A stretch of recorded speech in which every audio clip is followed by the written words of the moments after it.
democracynow.org, The War and Peace Report. I'm Amy Goodman with Juan Gonzalez. We turn now to Egypt, where security forces have captured one of the last remaining prominent leaders of the Muslim Brotherhood, still at large after a coup that ousted President Mohamed Morsi in July.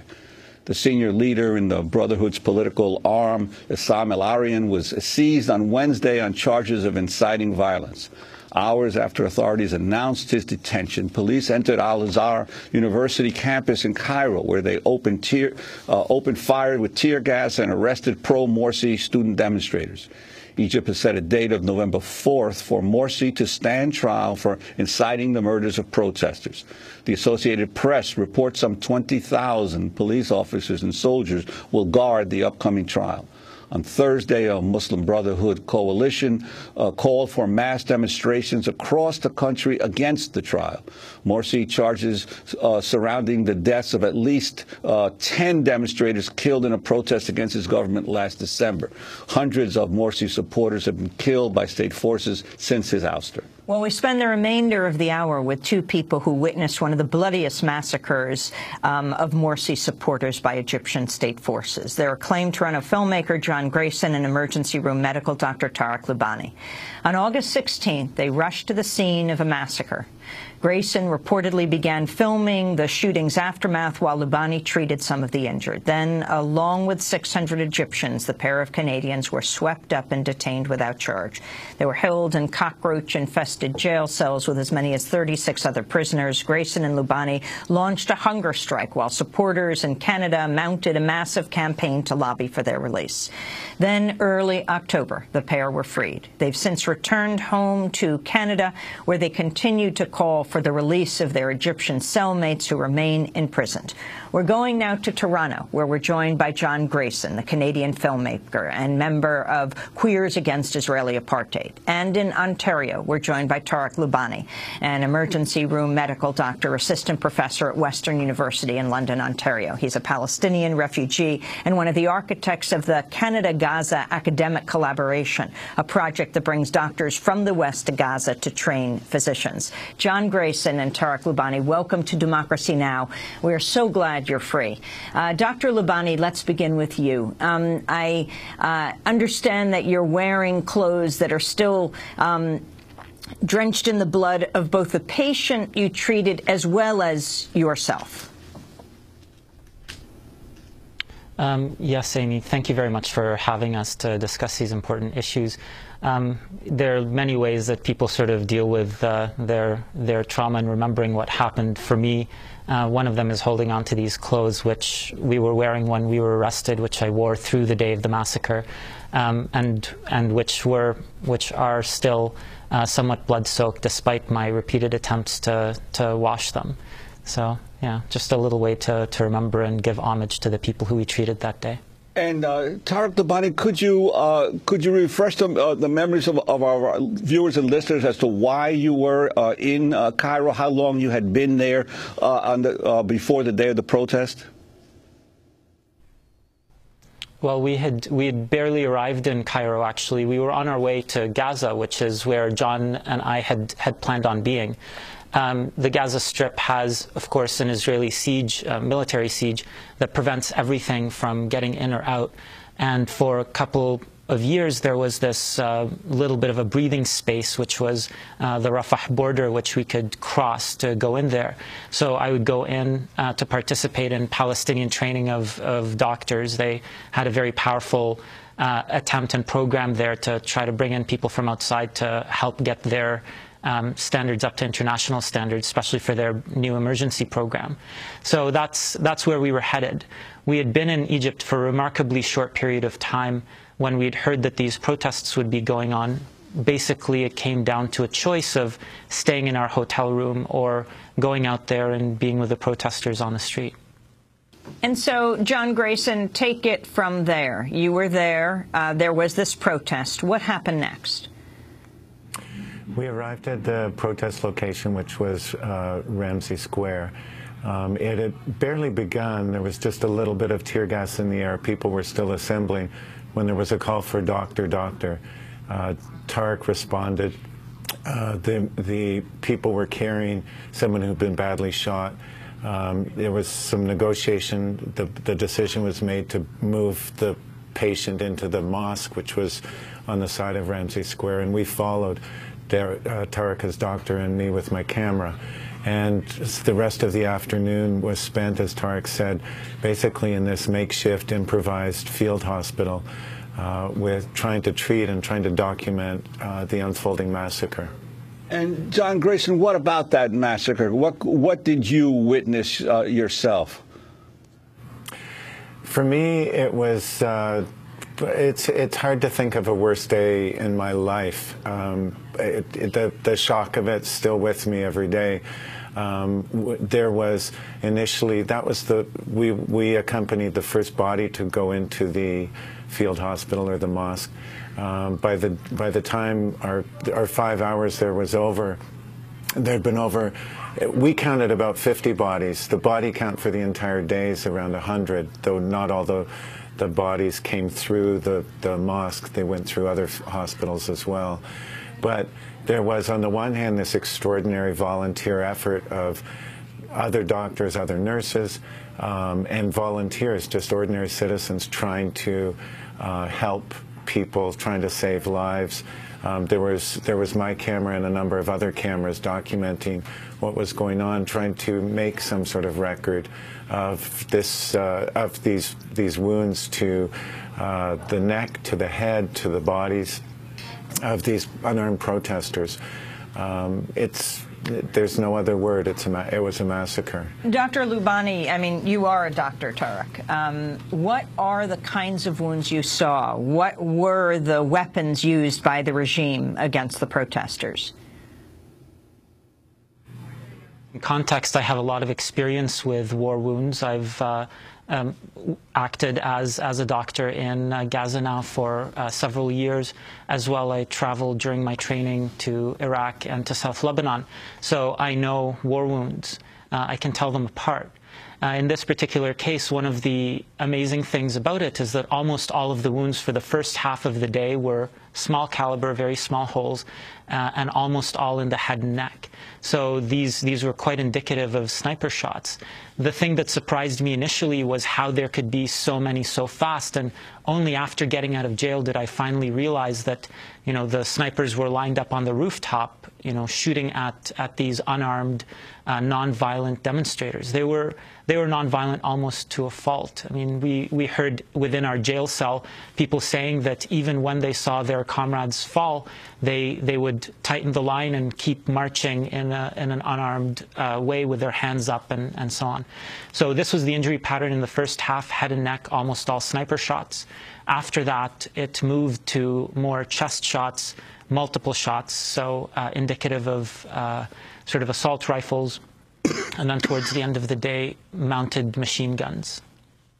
And for our TV viewers, we are showing file footage of various moments on various days, the kind of wounds that people are suffering. Talk about being taken to jail. John and Tarek, talk about what happened next. How did you get taken in? We had to wait until it was safe to leave the mosque. And so it was after curfew. We made our way through the streets, and the streets were very quiet. The whole city was in shock because of what had happened.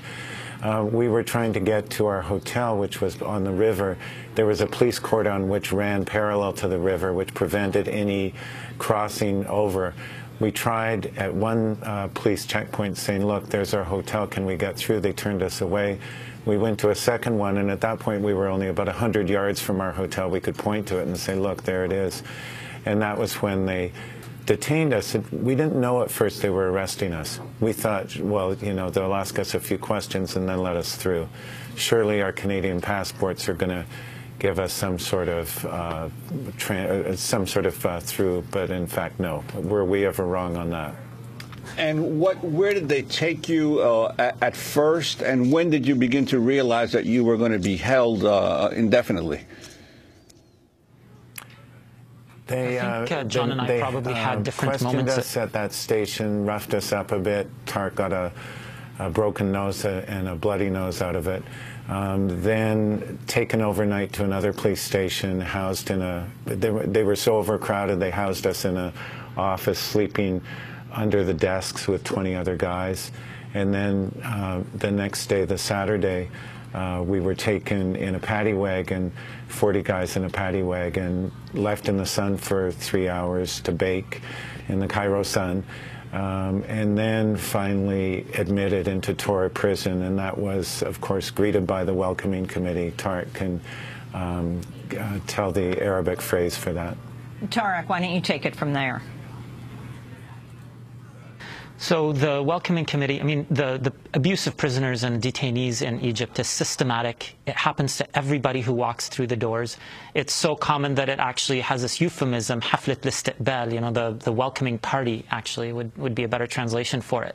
And the welcoming party really started while we were still in the transport vehicle, where 5 people actually ended up with pretty severe heat stroke, one of whom I was pretty convinced would die within about an hour. He had reached a point where he could no longer speak and had become unconscious.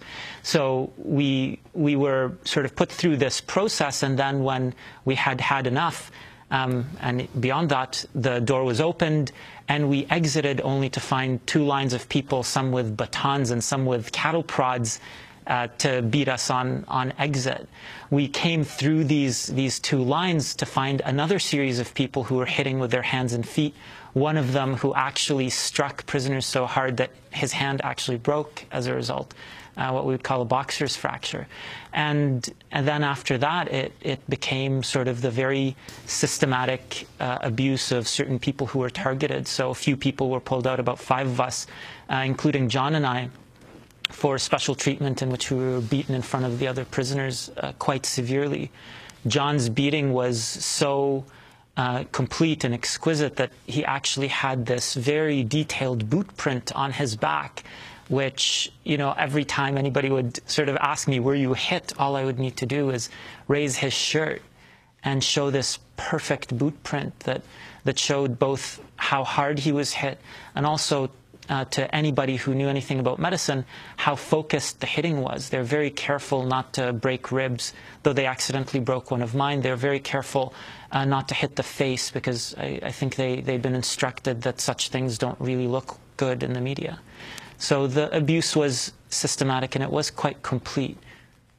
And at what point were you able to get word out to the Canadian embassy and try to begin to get some public attention to your situation? John Greyson? We were never officially... There was a cell phone left in the first paddy wagon, and we were able to make a call to our friend Justin in Canada before the phone was confiscated. The embassy searched, the Canadian embassy searched all the prisons in Cairo, finally found us. It was hard to find us because I'd been entered under the wrong name. They entered me under John Richard, my middle name, not John Greyson, my real name. So, but they found us by Sunday, which was remarkable. And from then on, we're able to visit about once a week for 10 minutes. And that was for the 50 days, our only contact with the world. Squeezed into 10 minutes was every bit of contact with family, with friends, with loved ones, my partner. And our legal strategy, and every bit of the world squeezed into that 10 minutes. You made illustrations, John, of your fellow cellmates. I don't speak Arabic, and so there was about 5 guys who did, and we formed a little English conversation group. So we would, you know, talk about, I'd try and correct grammar as they worked on the vocabulary. But for the rest of the guys, my way of getting to know them was through drawing, and so my portraits were popular. They were also a source of hilarity because none of them really resembled the guys I was drawing. So we would joke that they could never be used in a court of law.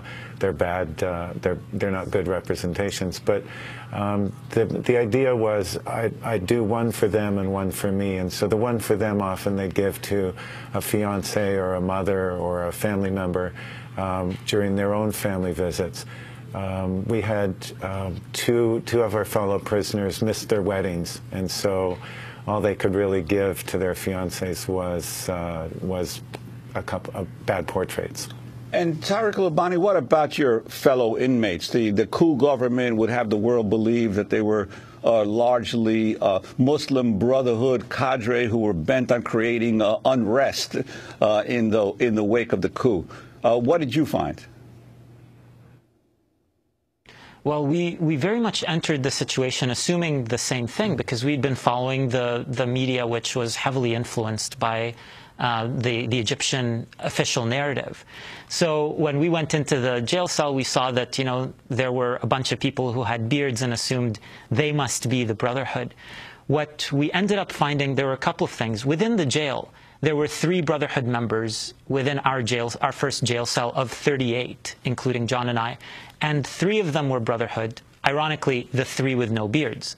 Other than John and I, we also had no beards. But it was not Brotherhood members. It was very much people who were concerned about their country.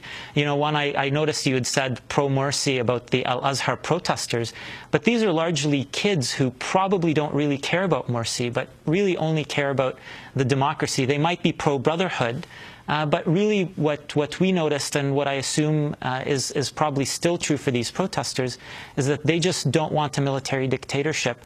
They want a country that makes sense. They feel that they worked very hard for this democracy and that it was slipping between their fingers. That's what we observed and what we saw. We're going to break, and when we come back, I want to talk to you about your hunger strike, about the charges against you, and how you ultimately got out, and what happened to the men who remain behind. We're talking to John Greyson, a Canadian filmmaker, member of Queers Against Israeli Apartheid, and Tarek Loubani. He is a Palestinian doctor and professor at Western University in London, Ontario. John and Tarek were actually headed to Gaza through the Rafah border for Tarek to train and John to film him training doctors in the emergency room in Gaza. Stay with us.